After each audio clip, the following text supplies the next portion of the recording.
नमस्कार दोस्तों, स्वागत है आपका द पॉलिटिकल टेस्ट में और मैं हूं अजय सिन्हा। दोस्तों, बीएसपी सुप्रीमो मायावती का एक बार फिर से गेस्ट हाउस कांड को लेकर दर्द छलका है और बीएसपी सुप्रीमो मायावती ने बहुत जोरदार हमला समाजवादी पार्टी और कांग्रेस पर किया है। दोस्तों, पिछले दिनों बीजेपी के एक विधायक और प्रवक्ता राजेश चौधरी ने डिबेट के दौरान बीएसपी सुप्रीमो मायावती पर बेहद आपत्तिजनक टिप्पणी कर दी थी और उनको ना सिर्फ उत्तर प्रदेश का सबसे भ्रष्ट मुख्यमंत्री करार दिया था, बल्कि यह भी कह दिया था कि बीजेपी की वजह से ही वो पहली बार मुख्यमंत्री बनी थी। इसके बाद बीएसपी सुप्रीमो मायावती ने बीजेपी पर पलटवार किया था और कहा था अपने विधायक को समझाएं, उसका इलाज कराएं और उस पर कार्रवाई करें। अगर ऐसा नहीं करता है, बीजेपी नहीं करती है, तो वक्तव्य बीजेपी का माना जाएगा। इस दौरान समाजवादी पार्टी के राष्ट्रीय अध्यक्ष पूर्व मुख्यमंत्री उत्तर प्रदेश अखिलेश यादव ने भी बीएसपी सुप्रीमो मायावती का समर्थन करते हुए बीजेपी विधायक पर हमला बोला था। सबसे बड़ी बात यह थी कि इन बयानों के आने के बाद उत्तर प्रदेश में एक राजनीतिक तस्वीर उभरने लगी थी और यह माना जाने लगा था कि क्या सपा और बीएसपी के बीच में एक सॉफ्ट कॉर्नर पनप रहा है। लेकिन कहते हैं कि पुराने जख्म समय समय पर याद आते हैं और बीएसपी सुप्रीमो मायावती को वही जख्म, जो जख्म गेस्ट हाउस कांड के दौरान समाजवादी पार्टी के कार्यकर्ताओं ने, पदाधिकारियों ने, नेताओं ने दिया था, वो याद आ गया। और उस दौरान जब ये बड़ा कांड हुआ था, तब कांग्रेस की सरकार थी केंद्र में और कांग्रेस की सरकार ने जो चुप्पी साधी थी, उस पर भी बीएसपी सुप्रीमो मायावती का आज दर्द फूट पड़ा और उन्होंने साफ तौर पर समाजवादी पार्टी और कांग्रेस को उनका राजनीतिक चाल चरित्र, चेहरा दिखा दिया। बीएसपी सुप्रीमो मायावती ने कल ट्वीट किया था। क्या ट्वीट किया था, गठबंधन को लेकर क्या ट्वीट किया था, वो मैं आपको बता देता हूं। बीएसपी सुप्रीमो मायावती ने कहा था कि सपा व कांग्रेस आदि जैसी इन आरक्षण विरोधी पार्टियों के साथ अब किसी भी चुनाव में इनसे कोई गठबंधन आदि करना क्या एससी, एसटी व ओबीसी वर्गों के हित में उचित होगा? ये कतई नहीं होगा। ऐसे में अब इनको खुद अपने दम पर खड़े होना है, यही सलाह। यानी उन्होंने कहा था कि सपा और कांग्रेस के साथ बीएसपी कोई गठबंधन भविष्य में नहीं करेगी। साथ ही एससी, एसटी समाज और ओबीसी समाज से कहा था कि वो अपने पैरों पे खड़े हों, इनके बहकावे में ना आए, यही सलाह है। यानी एक बहुत बड़ा संदेश बीएसपी सुप्रीमो मायावती ने राजनीति से इतर दिया कि राजनीतिक बहकावे में ना आए, अपने पैरों पे खड़े हों, अच्छा बुरा अपना समझें और उसी तरह से आगे बढ़ें और बीएसपी कभी सपा बसपा से गठबंधन नहीं करेगी। वहीं आज जो बीएसपी सुप्रीमो मायावती ने सुबह सुबह ट्वीट किया, वो बताता है कि समाजवादी पार्टी और कांग्रेस को लेकर बीएसपी सुप्रीमो बेहद नाराज है। उनका ट्वीट ये बताता है कि जो गेस्ट हाउस कांड उत्तर प्रदेश में काला अध्याय बना हुआ है राजनीति का, ना सिर्फ उत्तर प्रदेश में बल्कि देश में, और जो बीएसपी सुप्रीमो मायावती पर जो है, जो उनको जख्म उस दौरान दिए गए राजनीतिक रूप से, वो भी जो है बीएसपी सुप्रीमो को आज भी अच्छे से याद है और उन्होंने इसी को लेकर आज अपना बयान जारी किया। उन्होंने लिखा, सपा जिसने 2 जून 1995 में बीएसपी द्वारा समर्थन वापसी पर मुझ पर जानलेवा हमला कराया था, तो इस पर कांग्रेस कभी क्यों नहीं बोलती है, जबकि उस दौरान केंद्र में रही कांग्रेसी सरकार ने भी समय से अपना दायित्व नहीं निभाया था। तभी फिर मान्यवर श्री काशीराम जी को अपनी बीमारी की गंभीर हालत में भी हॉस्पिटल छोड़कर रात को इनके माननीय गृह मंत्री को भी हड़काना पड़ा था तथा विपक्ष ने भी संसद को घेरा, तब जाकर ये कांग्रेसी सरकार हरकत में आई थी। आगे बीएसपी सुप्रीमो मायावती ने लिखा कि क्योंकि उस समय केंद्र की कांग्रेसी सरकार की भी नीयत खराब हो चुकी थी, जो कुछ भी अनहोनी के बाद यहां यूपी में राष्ट्रपति शासन लगाकर पर्दे के पीछे से अपनी सरकार चलाना चाहती थी, जिनका यह षड्यंत्र बीएसपी ने फेल कर दिया था। साथ ही उस समय सपा के आपराधिक तत्वों से बीजेपी सहित समूचे विपक्ष ने मानवता व इंसानियत के नाते मुझे बचाने में जो अपना दायित्व निभाया है, तो इसकी कांग्रेस को बीचों बीच में तकलीफ क्यों हो रही है, लोग सचेत रहें।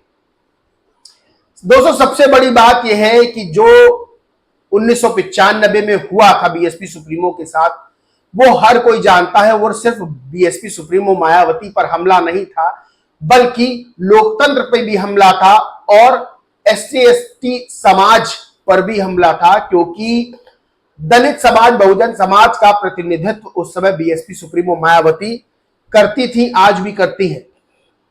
तो यह हमला उन करोड़ों लोगों पर माना जाता है राजनीतिक रूप से, जो बीएसपी सुप्रीमो मायावती को अपनी सर्वमान्य नेता मानते हैं। आज बीएसपी सुप्रीमो मायावती का दर्द फिर से छलका है। कल उन्होंने कहा था कि सपा कांग्रेस से कोई गठबंधन नहीं होगा, वहीं आज उन्होंने गेस्ट हाउस कांड याद दिलाते हुए न सिर्फ सपा को उसका चेहरा बताया, बल्कि यह भी बताया कि कांग्रेस की केंद्र में सरकार थी, कांग्रेस की सरकार ने कुछ भी नहीं किया।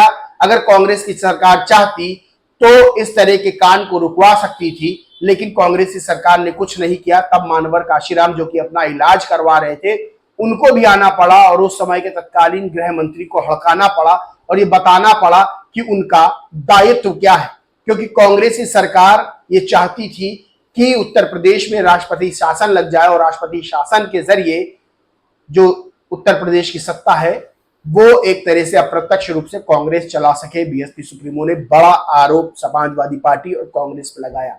वहीं दोस्तों, राहुल गांधी लोकसभा चुनाव से पहले और अब तक लगातार जातिगत जनगणना की बात करते हैं। सवाल ये खड़ा होता है, केंद्र में किसकी सरकार रही सबसे ज्यादा समय तक? कांग्रेस की सरकार रही। क्यों नहीं जातिगत जनगणना कराई गई? क्यों नहीं देश से भ्रष्टाचार मिटाया गया? क्यों नहीं देश से गरीबी मिटाई गई? क्यों नहीं गरीबों का उत्थान किया गया? क्यों नहीं एससी एसटी वर्ग का उत्थान किया गया? क्यों नहीं बहुजन समाज का उत्थान किया गया? ओबीसी समाज का उत्थान किया गया? क्यों नहीं मुस्लिमों का उत्थान किया गया? क्या कांग्रेस की सरकार के पास, जो कांग्रेस के पास सत्ता रही, वो क्या कम रही? ये सवाल बड़ा है। आज राहुल गांधी जातिगत जनगणना की बात कर रहे हैं और कह रहे हैं कि हमारी सरकार आई तो जातिगत जनगणना देंगे, कराएंगे, सामाजिक न्याय देंगे। लेकिन जब 21 अगस्त को भारत बंद किया एससी एसटी समाज के लोगों ने, बहुजन समाज के लोगों ने, तब कांग्रेस का क्या स्टैंड रहा? जब सुप्रीम कोर्ट के द्वारा एससी एसटी आरक्षण में वर्गीकरण का फैसला दिया गया, तब कांग्रेस का क्या स्टैंड रहा? क्या 21 अगस्त के भारत बंद को कांग्रेस ने समर्थन दिया? राहुल गांधी प्रयागराज जाकर संविधान सम्मान सम्मेलन करते हैं और कहते हैं कि वो जातिगत जनगणना कराएंगे, लेकिन बीएसपी सुप्रीमो मायावती ने बता दिया कि कांग्रेस और राहुल गांधी क्या कर रहे हैं। आगे बीएसपी सुप्रीमो मायावती ने लिखा, जातिगत जनगणना के बाद क्या कांग्रेस एससी एसटी व ओबीसी वर्गों का वाजिब हक दिला पाएगी? जो एससी एसटी आरक्षण में वर्गीकरण व क्रीमी लेयर को लेकर अभी भी चुप्पी साधे हुए हैं, जवाब दे। इसके अलावा केंद्र में बीजेपी की सत्ता आने से पहले कांग्रेस ने अपनी सरकार में राष्ट्रीय जातिगत जनगणना कांग्रेस नहीं कराई थी, जो अब इसकी बात कर रहे हैं, यानी बड़ा हमला बोला। वही लिखा, इसके अलावा बीएसपी वर्षों से जातिगत जनगणना के लिए पहले केंद्र में कांग्रेस पर और अब बीजेपी पर भी अपना पूरा दबाव बना रही है, जिसकी पार्टी वर्षों से इसकी पक्षधर रही है और अभी भी है। यानी बीएसपी सुप्रीमो ने साफ कहा कि जातिगत जनगणना का हम समर्थन करते हैं। केंद्र सरकार में जब कांग्रेस थी तब भी हम कहते थे, अब बीजेपी है तब भी हम कहते हैं, लेकिन राहुल गांधी और कांग्रेस जो है, जो जातिगत जनगणना की बात करते हैं, उन्होंने अपनी सरकार में क्यों नहीं करवाई? और क्या कांग्रेस अगर केंद्र में आती है, जातिगत जनगणना कराती है, तो क्या एससी एसटी ओबीसी समाज को उसका हक दिलवा पाएगी? बड़ा सवाल यही खड़ा होता है। बड़ा सवाल यह भी खड़ा होता है कि जब एससी एसटी वर्ग के हक की बात कांग्रेस करती है, समाजवादी पार्टी करती है, तो क्यों भारत बंद में समर्थन नहीं करती है? भारत बंद का उस तरह से प्रतिभाग समाजवादी पार्टी नहीं करती है, कांग्रेस चुप्पी साधे रहती है और बाद में संविधान सम्मान सम्मेलन किया जाता है। बीएसपी सुप्रीमो ने कल के ट्वीट में बाबा साहेब भीमराव अंबेडकर को लेकर भी कांग्रेस का क्या रवैया रहा वो भी उठाया था। तो उत्तर प्रदेश की राजनीति में साफ हो चुका है कि बीएसपी सुप्रीमो मायावती सपा और कांग्रेस के साथ नहीं जाएंगी। उन्होंने साफ ऐलान कर दिया है, क्योंकि गेस्ट हाउस कांड हो चाहे अन्य जो है राजनीतिक घटनाक्रम हो, वो साफ तौर पर बीएसपी सुप्रीमो मायावती के जहन में जिंदा है। और उन्होंने साफ कहा है कि समाजवादी पार्टी के नेताओं ने जब गेस्ट हाउस कांड को अंजाम दिया तो उस समय कांग्रेस की केंद्र में सरकार थी जो चुप्पी साधे हुई थी। यानी बीएसपी सुप्रीमो ने अपना रुख साफ कर दिया है गठबंधन को लेके। सपा और कांग्रेस से कोई गठबंधन नहीं होगा। वहीं बीएसपी सुप्रीमो मायावती ने बता दिया है कि चाहे वो जातिगत जनगणना हो और चाहे वो SC/ST आरक्षण वर्गीकरण का मामला हो, अन्य राजनीतिक दलों का क्या जो है स्टैंड है वो भी बीएसपी सुप्रीमो मायावती ने क्लियर कर दिया है।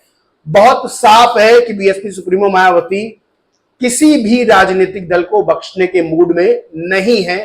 और जिस तरह से बीएसपी सुप्रीमो मायावती अपने कदम आगे बढ़ा रही है वो बताता है कि राजनीति में एक बड़ा परिवर्तन होने वाला। दोस्तों, इस पूरे मामले पर आप क्या सोचते, क्या मानते, कमेंट करके जरूर बताएं। वीडियो अच्छा लगा हो तो लाइक करें, खूब शेयर करें और चैनल को सब्सक्राइब नहीं किया तो सब्सक्राइब करके बेल आइकन जरूर दबा लें। जय हिंद, जय भारत।